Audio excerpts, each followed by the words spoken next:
Hello, this is Julian with Coffee Reviews, and today we'll be reviewing the Lactic Processed Gesha from Brandywine Coffee Roasters. And there's the bag right there. And just like with the first video, apologies for any sort of background noise as there's still construction going on, and I can't help but feel like this will be a theme for the entire box set. Now, this coffee, just like the first one, is from the La Palma Hero Series Hullabaloo box set, and we're going in order of the one we were least excited about to the one we were most excited about. So this one is the one we were third most excited about, which it's kind of funny. All of their coffees actually sound pretty amazing in this box set. Brandywine is known for having some very descriptive, detailed, kind of out there flavor notes. So right here listed as papaya, orange blossom, blackberry, and strawberry milkshake. So on a normal day, this would probably be one of the most exciting sounding coffees in any box set. So not a knock on how interesting this one sounded, because we were definitely very curious about this one. Now what do we have? This right here is day 14 of this coffee.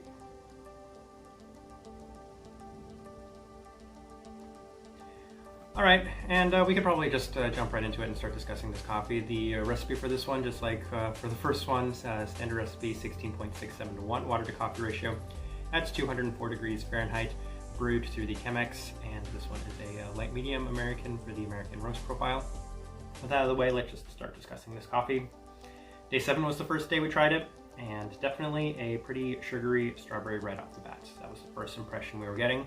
And I also want to note that the grounds smell pretty amazing. I always kind of want to comment on when you grind the beans, you get either no smell, a nice smell, or kind of a funky, unpleasant smell. So it had a very, very nice free smell right off the grind. There's a lot in this cup from the start. Pretty tropical, pretty fruity, pretty zesty, pretty brandy wine-like. It had that zesty Brandywine kind of component that we discussed in the first video, but yeah, zesty citrus acidity finishing off, and it's then kind of tapered off into this chocolate finish as the coffee cooled. Just like the first one, this one was also a pretty layered cup of coffee. Again, day 9, coffee smelled wonderfully fruity, very berry-like. It wasn't quite as lively as some of the other coffees. Some of the other coffees are very, very lively, but this one was just a little bit more tame. Tropical, berry-like, cooling off into mostly a citric acidity with a chocolate component. Still very layered on that second day we tried it. Day 11 was the best day of the coffee. Super strawberry sweet forward right off the start.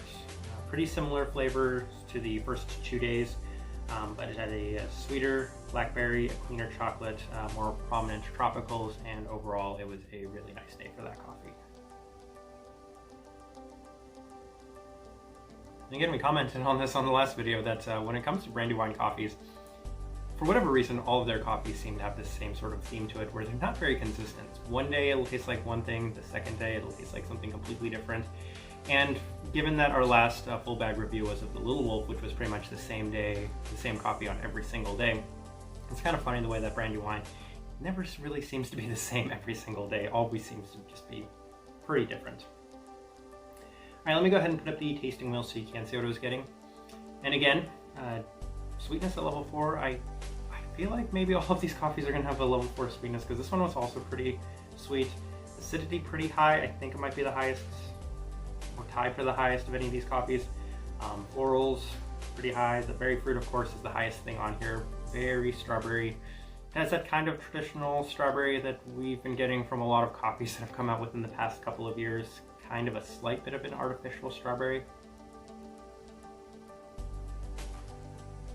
Some other really nice fruits in it. Citrus fruit, stone fruit, chocolate. Pretty high body. I think it might be the highest of any of these. Not the cleanest cup, and it actually doesn't have the longest lasting finish. Pretty low on the finish. Though that's, drinking it right now, it could be at a level 3, but I'm pretty happy with it at a level 2. I feel like this one, again, was another one of these tasting wheels that looks pretty good as I'm drinking this coffee on day 14, and it felt pretty good when I came out with it. So I think this one is also a pretty decent representation of this coffee as a whole. So thoughts and opinions of this one. Well, it was enjoyable. It smells way more amazing than it actually tastes. It still tastes pretty good. And this was another one of these coffees that, again, it lives up to the hype for a higher end Brandywine coffee. I think it's pretty nice. I like the first one better. I was kind of wavering coming into this which one of these coffees between the SL28 Lactic and this Gesha Lactic, which one enjoyed more, but after drinking it today, I think that the edge goes to that SL28 Lactic, as those candies in that coffee were really, really nice, whereas this one, the fruits, they seem to have tapered off just the slightest bit on day 14. One was also slightly a bit more consistent than this coffee. This one seemed even less consistent than that first one. But it's the type of person we would suggest this coffee to. That's actually kind of interesting, because I think as what we go with for a lot of Brandywine coffees, somebody that does like something that changes and is different and layered on different days, because the descriptions we had for all three of these days and the time we're trying it this fourth day, not really the same. I can't really recall this coffee having been the same when we're trying to remember what we had from this coffee. Without looking at the notes, it's really hard to think about. So somebody that likes a layered, different, complex cup of coffee, probably the most dominant things you're getting are going to be an artificial strawberry. Very nice, pretty sweet cup, and well-rounded in terms of a lot of different flavors, very layered, very interesting cup of coffee. So again, another decent one. This one also will not finish last, as we did enjoy this cup of coffee as well, despite its lack of consistency. We're going to leave it at that. If you have tried this one as well, we'd love to know your thoughts and opinions. Which of these two coffees might have sounded a little better to you. If you're enjoying the content, give this video a like and subscribe if you're not already subscribed. But this right here has been a review of the Lactic processed Gesha from Brandywine Coffee Roasters. Thank you for watching.